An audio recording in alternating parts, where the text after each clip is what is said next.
ভারতীয় গণমাধ্যমের অপপ্রচার দুই দেশের সম্পর্ক নষ্ট করছে, পররাষ্ট্র উপদেষ্টা মিথ্যাচার উন্মোচনের আহ্বান। আইন শৃঙ্খলা নিয়ন্ত্রণে ব্যর্থতার অভিযোগ ব্যবসায়ীদের, নিয়ন্ত্রণের আশ্বাস দুই উপদেষ্টার।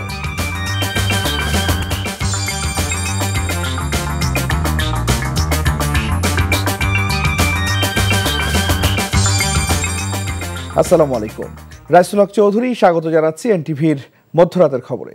ক্রাউন সিমেন্ট শিরোনাম দেখছিলেন, এবার পুরো খবর। ভারতীয় গণমাধ্যম ভয়ঙ্করভাবে বাংলাদেশের বিরুদ্ধে লেগেছে মন্তব্য করে পররাষ্ট্র উপদেষ্টা মোহাম্মদ তৌহিদ হোসেন বলেছেন, এতে দুই দেশের স্বাভাবিক সম্পর্ক নষ্ট হচ্ছে। শনিবার দুপুরে রাজধানীর একটি বেসরকারি বিশ্ববিদ্যালয়ে বাংলাদেশ ভারত সম্পর্ক বিষয়ক এক সেমিনারে তিনি একথা বলেন। সীমান্তে হত্যা নিয়েও ভারতের কঠোর সমালোচনা করেন তিনি। নূর হোসেনের রিপোর্ট। ভারত বাংলাদেশ সম্পর্ক বিষয়ক সেমিনারে বাংলাদেশ নিয়ে ভারতীয় গণমাধ্যমের মিথ্যা প্রচারণায় উষ্মা প্রকাশ করেন পররাষ্ট্র উপদেষ্টা। ভারতীয়দের মিথ্যাচারের বিপরীতে দেশের গণমাধ্যমকে সোচ্চার হওয়ার আহ্বান জানান। ভারতীয় মিডিয়া যে ভূমিকা নিয়েছে, এটা কোনো অবস্থাতেই দুই দেশের মধ্যে স্বাভাবিক সম্পর্ক প্রতিষ্ঠার জন্য সহায়ক না। ভারতীয় মিডিয়াতে যেসব মিথ্যাচার হচ্ছে সেগুলিকে তুলে নিয়ে আসা, আমরা জানি যে এটা কিন্তু প্রচুর ওই যে ট্রুথ চেক করার যে ব্যবস্থা আছে, সেখানে কিন্তু একেবারে প্রমাণিত যে অনেকগুলি বক্তব্য তারা সম্পূর্ণ মিথ্যা দিচ্ছে। সেগুলিকে আমি মনে করি যে আমাদের মিডিয়া আরেকটু শক্তভাবে উত্থাপন করতে পারে, আরেকটু বেশি কাভারেজ দিতে পারে। যখন একটা স্টেটমেন্ট পররাষ্ট্র মন্ত্রণালয় থেকে হয়, সেটা কিন্তু প্রথম পেজেই আসা উচিত। বাংলাদেশ কোনো দেশের নিরাপত্তার জন্য ঝুঁকি নয় উল্লেখ করে তৌহিদ হোসেন হুঁশিয়ারি দেন, জাতীয় স্বার্থে কোনো দেশকেই ছাড় দেওয়া হবে না। সীমান্তে ভারতীয়দের আচরণ নিয়েও ক্ষোভ প্রকাশ করেন তিনি। পৃথিবীর একমাত্র সীমান্ত, যেটা যে দেশ দুটো দেশ যুদ্ধরত না, অথচ যেখানে মানুষকে গুলি করে মারা, দ্বিতীয় তার কোথাও এটা। কাজে এটাকে অবশ্যই ভারতকে অবশ্যই এই জিনিসটা দেখতে হবে। এটা একটা শক্ত প্রতিবন্ধকতা এবং এটা খুব সহজে দূর করা সম্ভব। জাতীয় ঐক্য না থাকায় দেশ অনেক পিছিয়েছে জানিয়ে পররাষ্ট্র উপদেষ্টা এ বিষয়ে সব রাজনৈতিক দলকে ঐক্যবদ্ধ হওয়ার আহ্বান জানান। নূর হোসেন, এনটিভি নিউজ, ঢাকা। অন্তর্বর্তীকালীন সরকারের মেয়াদ অনির্দিষ্টকালের হতে পারে না বলে মনে করে বিএনপি। প্রয়োজনীয় সংস্কার সম্পন্ন করে নির্বাচনের দাবি জানিয়েছেন দলের সিনিয়র নেতারা। তারা বলেছেন, পরবর্তী নির্বাচিত সরকার বাকি সংস্কার কাজ এগিয়ে নেবে। ভারতে বসে পতিত স্বৈরাচার দেশকে অস্থিতিশীল করার চক্রান্ত করছে বলে অভিযোগ করেন তারা। ইমরুল আহসানের রিপোর্ট। মানবাধিকার ও গণতন্ত্র শীর্ষক আলোচনায় বিএনপি নেতারা বলেন, তাদের 15 বছরের আন্দোলনের ধারাবাহিকতায় জুলাই আগস্টে ছাত্র জনতার গণ অভ্যুত্থান হয়েছে। সব খাতকে ধ্বংস করে গেছে স্বৈরাচার শেখ হাসিনার সরকার। এমন মন্তব্য করে তারা বলেন, এজন্য প্রয়োজন সংস্কার। তবে শুধু নির্বাচন কেন্দ্রিক সংস্কারটুকুই করা উচিত অন্তর্বর্তীকালীন সরকারের। এই সরকার হলো সাময়িক সরকার, এরা তো অনির্দিষ্টকালের জন্য থাকতে পারে না। তাই তাদের যদি সফলভাবে বিদায় নিতে হয়, তাহলে এদেশে জনগণের যে প্রত্যাশা, সংস্কার শুরু করবে, পরবর্তী জনগণের নির্বাচিত সরকার সেটা পূরণ করবে, সেটাকে চলমান রাখবে। তাদের দায়িত্ব হচ্ছে নির্বাচনকে অগ্রাধিকার দেওয়া। পরাজিত ফ্যাসিবাদ দেশকে অস্থিতিশীল করতে নানামুখী চক্রান্ত করছে মন্তব্য করে সতর্কভাবে তা মোকাবেলার আহ্বান জানান বিএনপি নেতারা। এই সরকারের সময় অনেক দাবি নিয়ে হঠাৎ করে কিছু লোক দাবি আদায়ের জন্য সংগ্রামে নামছে। একটু গভীরভাবে দেখলে দেখা যায় যে পিছনে হচ্ছে ওই পতিত সরকারের লোকেরা, এবং তারা গ্রেপ্তার হচ্ছে। চট্টগ্রামে হিন্দু সম্প্রদায়ের পক্ষে আন্দোলন, সেখানে যখন অ্যারেস্ট করা গেল, তখন দেখা গেল পতিত সরকারের লোকরা অ্যারেস্ট। অতএব তারা ষড়যন্ত্র করছে, দেশি বিদেশি ষড়যন্ত্র চলছে। এই ষড়যন্ত্রের মূল হোতা যিনি বলেছিলেন শেখ মুজিবের মেয়ে পালায় না, কিন্তু তার 2-1 দিনের মধ্যেই দেখা গেল সে পালিয়ে গিয়েছে এবং পালিয়ে এখন ষড়যন্ত্র করছে।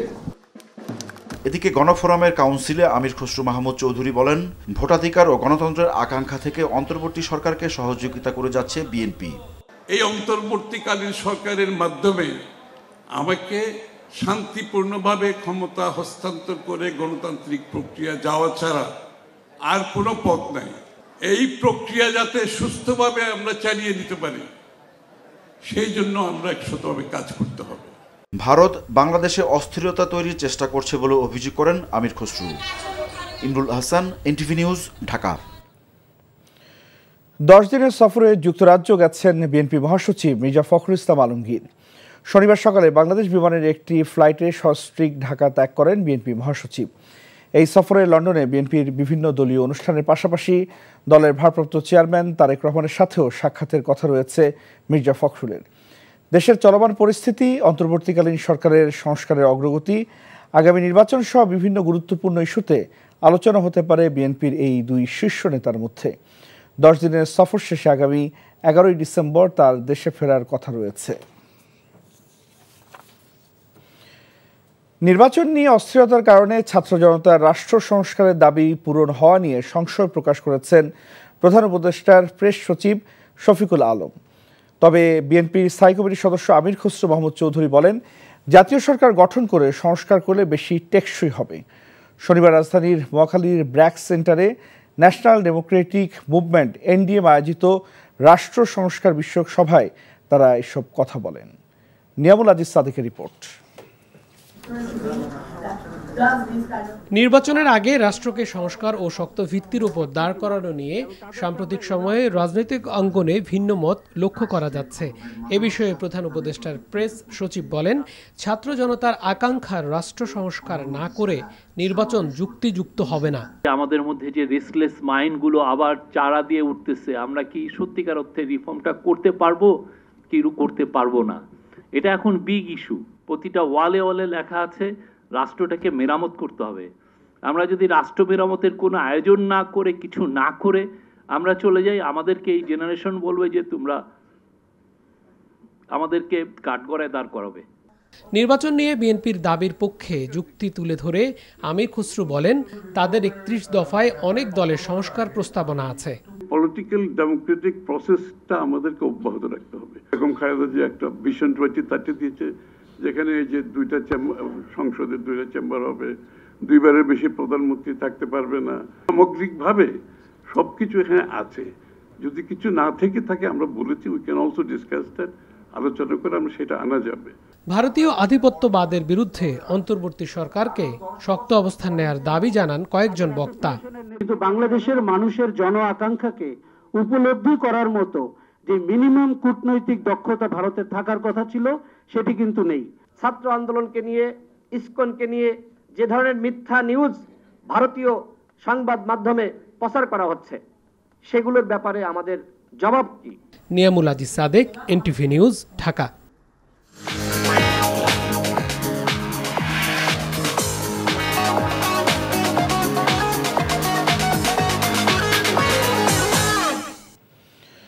নগদ নিবেদিত অর্থনীতির খবর।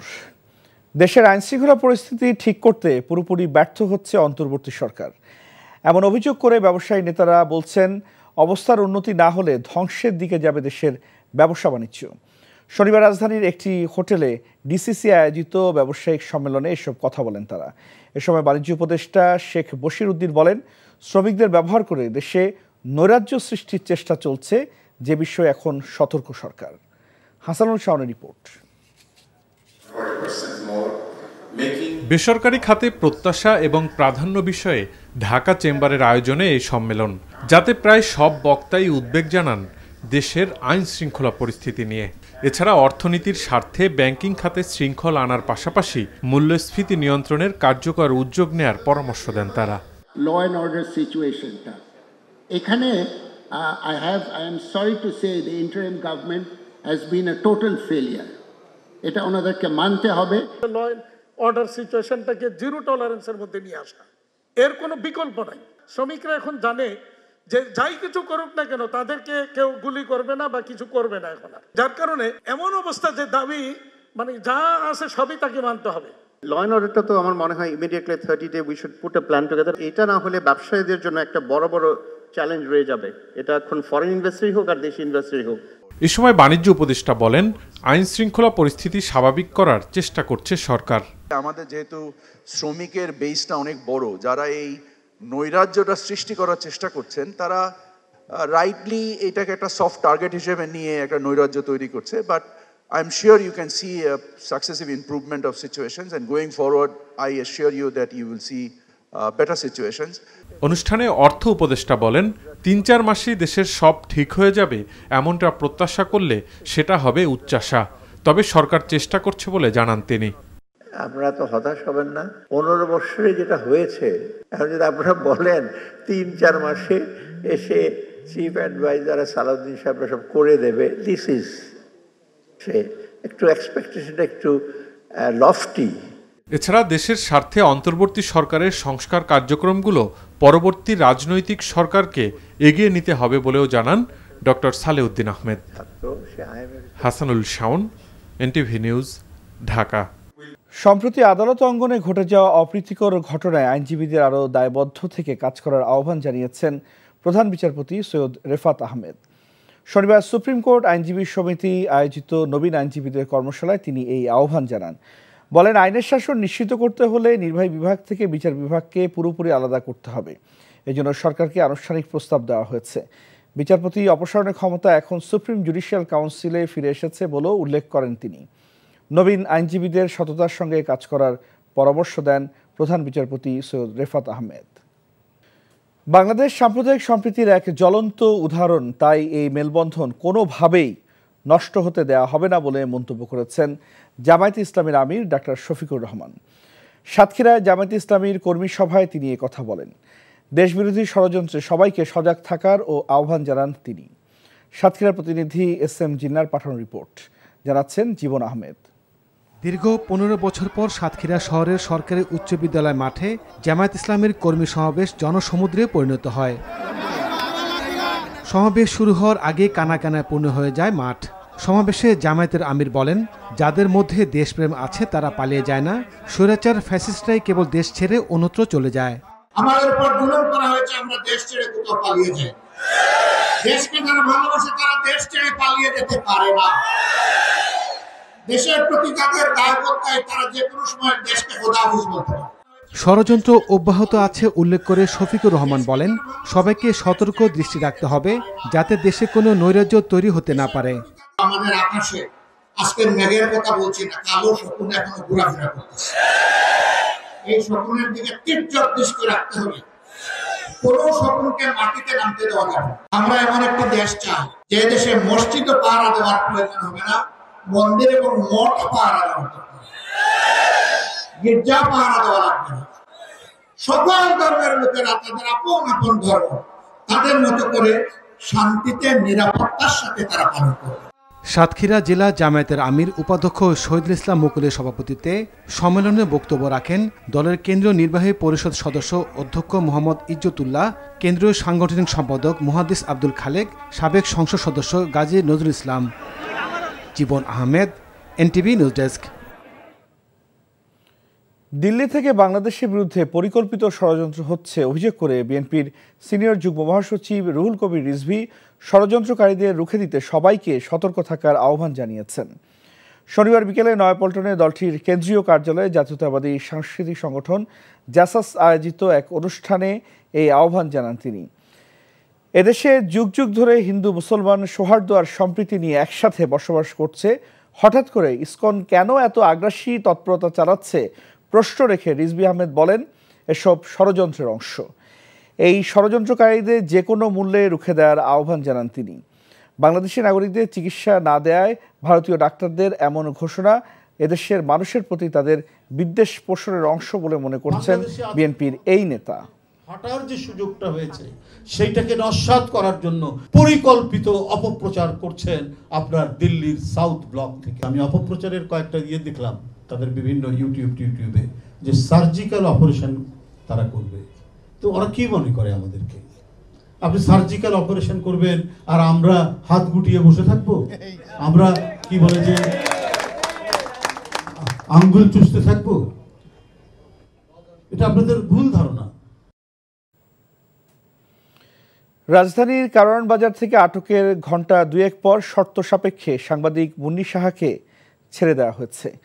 পুলিশ জানায়, সাংবাদিক মুন্নী সাহা শনিবার রাতে 1 টাকার খবরের অফিস থেকে বের হওয়ার পর বিক্ষুব্ধ কিছু লোকজন তাকে ঘিরে ধরেন এবং ছাত্র জনতার খুনি আখ্যায়িত করে তার গ্রেফতারের দাবিতে স্লোগান দিতে থাকেন। খবর পেয়ে পুলিশ ঘটনাস্থল থেকে তাকে নিয়ে ঢাকা মহানগর গোয়েন্দা পুলিশের হেফাজতে রাখা হয়। বৈষম্য বিরোধী ছাত্র আন্দোলন চলাকালে ছাত্র জনতা নিহতের ঘটনায় সাংবাদিক মুন্নী সাহার বিরুদ্ধে মামলা হয়। গত 6 অক্টোবর মুন্নী সাহার সব ধরনের ব্যাংক হিসাবের তথ্য চায় কেন্দ্রীয় ব্যাংকের আর্থিক গোয়েন্দা শাখা Bangladesh financial intelligence unit BFIU। অন্তর্বর্তী সরকারের যুব, ক্রীড়া ও স্থানীয় সরকার মন্ত্রণালয়ের উপদেষ্টা আসিফ মাহমুদ সজীব ভূঁইয়া বলেছেন, বহিরাগত শক্তি নয়, জনগণের ম্যান্ডেটই হবে ক্ষমতায় আসার একমাত্র অবলম্বন। ভারতের মদতপুষ্ট শেখ হাসিনার পরিণতির কথা স্মরণ করিয়ে দিয়ে রাজনৈতিক দলগুলোকে উদ্দেশ্য করে উপদেষ্টা আসিফ আরও বলেন, পতিত স্বৈরাচারের সময় কুমিল্লাকে বিভিন্ন সময় বঞ্চিত করা হতো। এই অঞ্চলের দাবি কুমিল্লাকে প্রশাসনিক বিভাগ করার জন্য সব পদক্ষেপ নেওয়া হবে। বিকেলে কুমিল্লার মুরাদনগর উপজেলার দুর্গারাম সরকারি উচ্চ বিদ্যালয় মাঠে এক সংবর্ধনা অনুষ্ঠানে উপদেষ্টা আসিফ মাহমুদ এসব কথা বলেন। অনুষ্ঠানে কুমিল্লা ও অন্যান্য জেলায় বৈষম্য বিরোধী ছাত্র আন্দোলনে অংশ নেওয়া মোট ৩৫ জন শহীদের পরিবারকে অর্থ সহযোগিতা প্রদান করা হয়।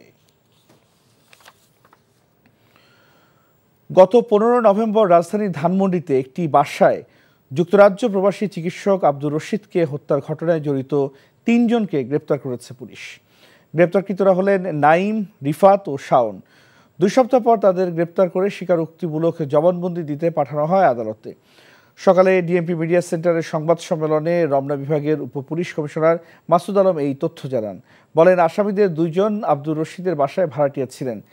দীর্ঘদিন ধরে ভাড়া সংক্রান্ত বিষয়ে তাদের মধ্যে ঝামেলা চলছিল। জিম্মি করে টাকা আদায়ের জন্য তারা পরিকল্পনা করে ডাকাতির জন্য এই চিকিৎসক দম্পতির বাসায় যায়। ডাকাতির এক পর্যায়ে বাধা দিলে ছুরির আঘাতে আব্দুর রশিদের মৃত্যু হয়। 3 জনকে আমরা ধরে নিয়ে আসার পরে আমরা প্রাথমিকভাবে জিজ্ঞাসাবাদে যেটা আমরা জানতে পেরেছি, ডাক্তার একেএম আব্দুর রশিদ উনি তাহাজ্জুদ নামাজ পড়ার জন্য উঠেছিল। ওঠার কারণে এরা তো বুঝতে পারে যখনই ঢুকছে তখন সে দেখতে পায় বৃদ্ধ লোকটাকে 2 জন ধরে। তো ধস্তাধস্তি একটা পর্যায়ে নাইম যে ছিল তার কাছে চাকু ছিল, সে চাকুটা কয়েকটা জায়গায় আঘাত করার পরে যখন সে নিস্তেজ হয়ে পড়ে তখন তাড়াতাড়ি করে তখন ওখান থেকে দ্রুত পালিয়ে যায়। স্বৈরাচারী শেখ হাসিনা দেশের আইনশৃঙ্খলা বাহিনীকে নিজস্ব বাহিনী বানিয়ে ধ্বংস করে দিয়ে গেছে বলে মন্তব্য করেছেন বিএনপির জাতীয় নির্বাহী কমিটির সদস্য ও নারায়ণগঞ্জ জেলা বিএনপি সভাপতি মোহাম্মদ গিয়াসউদ্দিন। তিনি বলেন, লুটপাট করে বিদেশে অর্থ পাচার করে অর্থনীতিকে ধ্বংস করে দিয়ে গেছে ফ্যাসিস্ট হাসিনা সরকার। বিকেলে নারায়ণগঞ্জের ফতুল্লায় নতুন কোর্ট চত্বর এলাকায় স্থানীয় বিএনপি আয়োজিত সমাবেশে প্রধান অতিথির বক্তব্যে তিনি এসব কথা বলেন। বক্তব্য রাখেন জেলা বিএনপির সাবেক যুগ্ম আহ্বায়ক মাশরুকুল ইসলাম রাজি সহ সিনিয়র নেতৃবৃন্দ।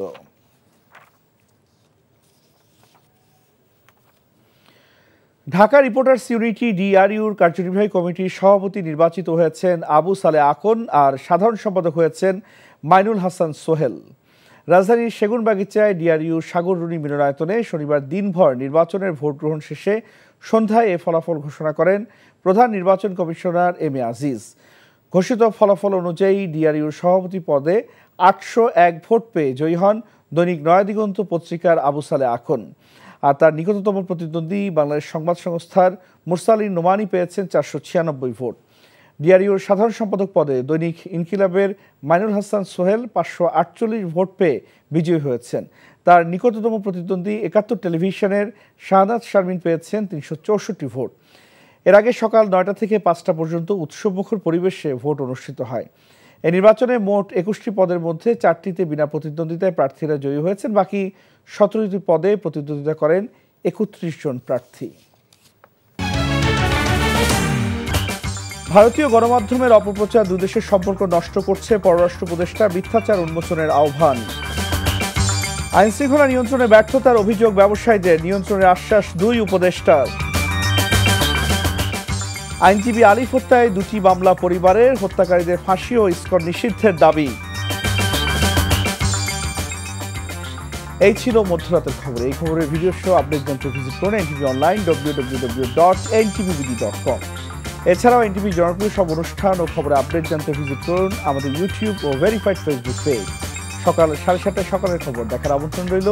ধন্যবাদ সবাইকে।